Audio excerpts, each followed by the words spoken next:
नमस्ते प्यारे विद्यार्थियों, आप सबको स्टडी मैथ यूट्यूब चैनल में आप सबका हार्दिक स्वागत है। अभिनंदन। मैं लेके आया हूँ कक्षा 10 की गणित, जो बहुत ही आसान तरीके से। तो अपन पिछले वीडियो के अंदर प्रश्न वाली 8.1 त्रिकोणमिति के परिचय के अंदर पहला प्रश्न पढ़ चुके हैं। आज अपन पढ़ने जा रहे हैं दूसरा प्रश्न, जो बहुत ही आसान तरीके से, क्योंकि कक्षा 10 बोर्ड है और इस बोर्ड के अंदर अच्छे से अच्छी तैयारी करके जाना है, जिससे अच्छे से अच्छे मार्क्स अपन को प्राप्त हो। तो चलिए आइए, सबसे पहली बात, बड़ी बात यह है कि अपन को प्रश्न अच्छे से समझ में आना चाहिए कि प्रश्न के अंदर क्या पूछा गया है और क्या अपन को ज्ञात करना है। अब देखिए कि उसके बाद में देखिए कि दूसरा प्रश्न है कि आकृति 8.13, मतलब कि ये किताब के अंदर आकृति दे रखी है 8.13, जिसमें tan p minus cot r का मान ज्ञात करना है कि आपको tan p में से कोट r को घटाने पर कितना मान प्राप्त होना करना है, तो वो अपन को ज्ञात करना है। और आपके सामने एक त्रिभुज दे रखा, और इस त्रिभुज, जो कैसा त्रिभुज है ये आपको भली भांति पता है कि अगर एक कोण 90 डिग्री का हो तो वो हमेशा समकोण त्रिभुज कहलाता है। क्या कहलाता है? समकोण त्रिभुज, जिसके अंदर अगर सामान्य तौर के अंदर समझा जाए तो अपन को 90 डिग्री के सामने वाली भुजा कर्ण कहलाती है। क्या कहलाती है? कर्ण कहलाती है। और लेटी हुई भुजा हमेशा क्या कहलाती है? आधार। अगर सीधे तौर पे बात की जाए तो अगर आपको थीटा दे रखा है, अगर कोई थीटा दे रखा है तो हमेशा उसके सामने वाली भुजा लंब कहलाती है। क्या कहलाती है? लंब कहलाती है। अगर थीटा इसके नहीं दे रखा है, अगर सीधे तौर पर आकृति दे रखी है तो इस खड़ी रेखा को इसको लंब कहा जाता है। क्या कहा जाता है? लंब। तो अपने सामने कुछ मान दे रखा है, लंब दे रखा है, कर्ण दे रखा है, आधार अज्ञात है, तो अपन बिल्कुल आधार ज्ञात कर सकते हैं। चलिए आइए शुरुआत करते हैं अपन प्रश्न की। हल की शुरुआत करते हैं। बहुत अच्छे से मैं आपको समझाऊंगा, हर एक एक बात पर मैं बिल्कुल गहराई से आपको समझाऊंगा, जिसको बहुत अच्छे से अच्छे आपको समझ में आ जाएगा। चलिए अपन शुरू करते हैं कि चित्रानुसार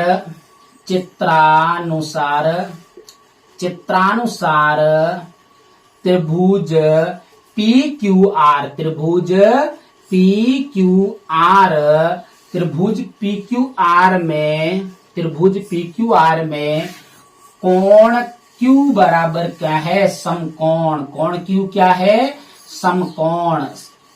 समकोण हमेशा कितना डिग्री का होता है? 90 डिग्री का होता है। कितना डिग्री का होता है? 90 डिग्री का होता है। उसके बाद में अपन को क्या दे रखा है? PQ दे रखा है। क्या दे रखा है?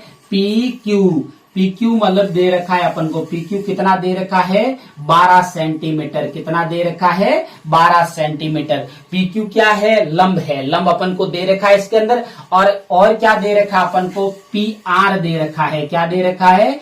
PR अपन को कितना दे रखा है? ध्यान से देखना, हर एक एक बात पे जब समझोगे आप तभी जाके समझ में आएगा, क्योंकि कक्षा 10 बोर्ड है और इसको अच्छे से अच्छे अपन को यहाँ से समझ के जाना पड़ेगा, तब जाके अपन प्रश्नों को हल कर पाएंगे। तो अपन को हर एक छोटी छोटी बात पे समझना पड़ेगा कि PR अपन को कितना दे रखा है? 13 सेंटीमीटर। कितना दे रखा है? 13 सेंटीमीटर। उसके बाद में अपन को QR क्या दे रखा है? QR नहीं दे रखा है, तो अपन को QR क्या है? अज्ञात है। QR क्या है? अज्ञात है। अब देखो QR अपन को आधार मतलब कि ज्ञात करना है, तो जब भी सबसे पहले इसको छोड़िए आप, tan p minus cot r के अंदर मत जाना, क्योंकि सबसे पहले आपको इस त्रिभुज के तीनों जो भुजाएं हैं, इन तीनों भुजाओं का मान ज्ञात करना पड़ेगा, जिसके अंदर एक मान अज्ञात है। क्या है? आधार अज्ञात है। क्या आधार अज्ञात है? आधार अज्ञात है। तो जब त्रिभुज की जब तीसरी भुजा अगर ज्ञात करनी हो तो हमेशा पाइथागोरस प्रमेय को काम में लिया जाता है। किसको काम में लिया जाता है? पाइथागोरस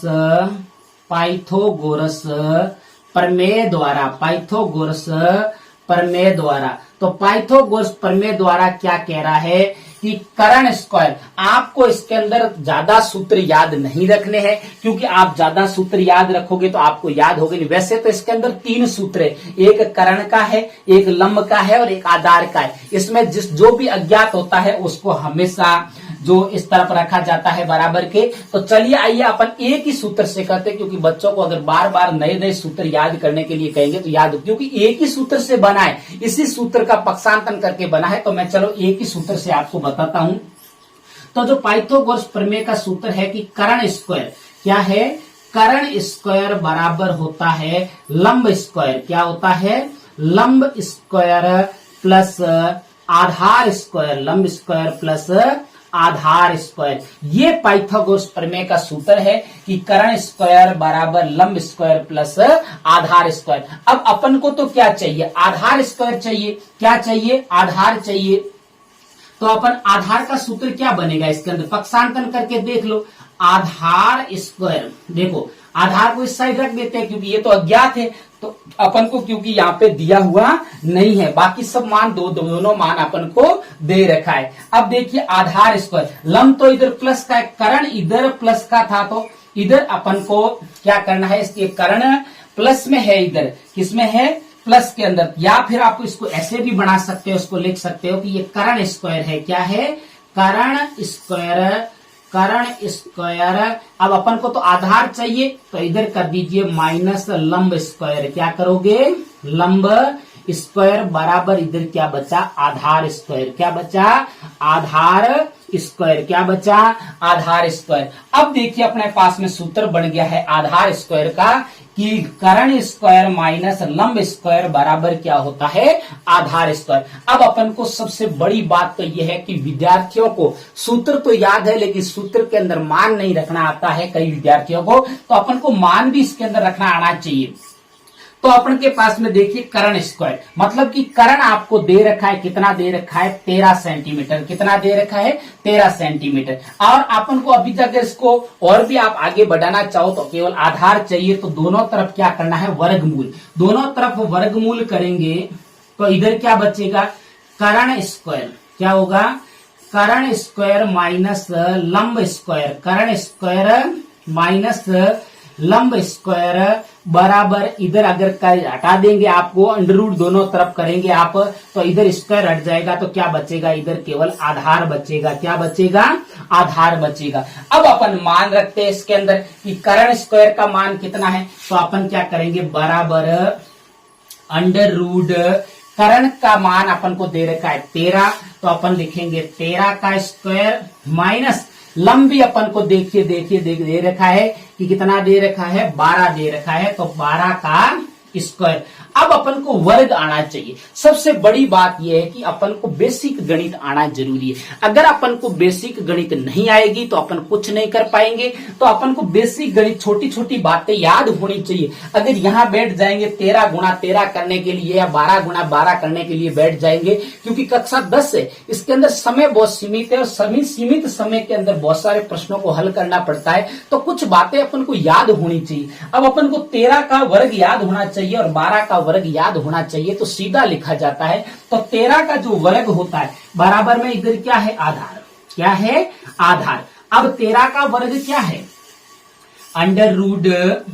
अब देखिए 13 का वर्ग होता है 169। कितना होता है, 169 माइनस 12 का वर्ग होता है 144। कितना होता है, 144 बराबर में क्या बचा, आधार। क्या बचा, आधार। अब देखिए बराबर में क्या होगा, अंडर रूट घटा दीजिए। अब इसमें से 169 में से 144 घटाओगे, 9 में से 4 गए, पीछे बचे 5, और इधर 4 में से 6 में से 4 गए, पीछे बचे 2, 1 में से गया 0, मतलब कि 25 बचे। कितना बचा, 25। अब देखो 25 का उसका वर्गमूल, 25 का वर्गमूल बाहर निकालेंगे तो किसका है, 5 का है, तो 5 होगा, क्योंकि 5 और 5 को गुणा करने पर कितना होता है, 25, जिसका अंडर रूट हट गया और पीछे कितना बचा, 5। तो अपना जो आधार आया है, क्या आया है, आधार। जो ये आधार आया है वो कितना आया है, 5 सेंटीमीटर। कितना आया है, 5 सेंटीमीटर। तो ये अब आधार अपन को जो प्राप्त हुआ है वो कितना हुआ है, 5 सेंटीमीटर। अब अपन को इतना करने के बाद में अब अपन की बात आती है कि tan p minus cot r का मान ज्ञात करने की। तो सबसे पहले तो tan p को कैसे लिखा जाता है, tan p का फॉर्मूला क्या है, ये सबसे बड़ी बात होती है। तो अपन को सबसे पहले लाल बट्टे कक्का पे आना है। एक सूत्र याद रखने ना, लाल बट्टे कक्का। अब देखो लाल बट्टे कक्का, तो सबसे पहली बात यह कि इसको लिखा जाता है साइन, इसको sine cos ten, sine cos ten, फिर वापस उल्टा कोट, कोट सेक कोसेक, सी ये कोसेक, ये इसका बस आपको इस छोटी सी बात के अंदर लाल बट्टा कक्का के अंदर सारे जो छह के छह जो फॉर्मूले है छह के छह याद हो जाएंगे, साइन का, कोस का, टेन का, कोट का, सेक का और कोसेक का। अब अपन को इसमें से किसका चाहिए, टेन का चाहिए, तो अपन को सबसे पहले तो यहां लिखना है कि टेन पी, तो टेन पी का सबसे पहले तो अपन को फॉर्मूला आना चाहिए। तो टेन पी का टेन कहां लिखा है, टेन यहां लिखा है, तो एल बट्टे ए, एल का मतलब होता है क्या होता है लंब, ए का मतलब आधार, तो ये इसका फॉर्मूला होगा लंब बट्टे आधार। क्या होगा, लंब बट्टे आधार, क्या होगा, लंब बट्टे आधार। अब इसके अंदर अपन को मान ये रखना है, क्योंकि अपन को फॉर्मूला याद है तो अपन इस त्रिभुज की तीनों भुजाओं को देखकर आसानी से इसके मान ज्ञात कर सकते हैं। अब देखो यहाँ पे थीटा जो है वो किसको मानना है, पी को मानना है। अब देखो यहाँ पे सबसे बड़ी बात, बच्चे यहाँ पे अक्सर भूल जाते हैं और गलती कर देते हैं, अपन को गलती बिल्कुल नहीं करनी है। अब ये पी दे रखा है, इसको थीटा मानना है। अब जब थीटा इसको मानेंगे तो थीटा के सामने वाली भुजा क्या कहलाती है, हमेशा लंब कहलाती है। क्या कहलाती है, लंब कहलाती है। तो थीटा के सामने वाली भुजा मतलब कि 5 सेंटीमीटर तो क्या है, लंब। तो अपना इसका मान कितना आएगा, 5 बट्टे, अब आधार कौन सा होगा,